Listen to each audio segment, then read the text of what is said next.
પાંડો માણા પીલાઈ ગયો.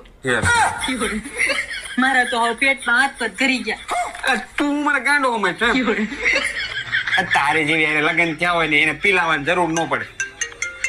1 મિનિટ ઉભી રહેતી. હાલો. હા કઈ લા પણ કાલ સવારે અમે બે એક ગાડીમાં આવ્યા હતા. क्या बात कर रहे रे बाबा? નો હોય સાચું? હા હા વાંધો નહીં. શું થયું? પેલો મારો ભાઈબંધ પક્યો નથી યારો કોમામાં ગયો. હે હા જોજીને રૂપિયા વાળા બધે જાય. તમે જ મને ક્યાંય નથી લઈ જતા. તમારે ત્યાં ખાલી ચોપાટી લઈ જાવ ને તો ભીડ પડે. લા પણ કોમામાં ગયો કોમા. આ તો જાય જ ને, રૂપિયા વાળા બધે જાય, દુબઈ જાય, થાઈલેન્ડ જાય, બધે જાય. તમારે મને લઈ જાવી જ છે. પણ મારું ખોટું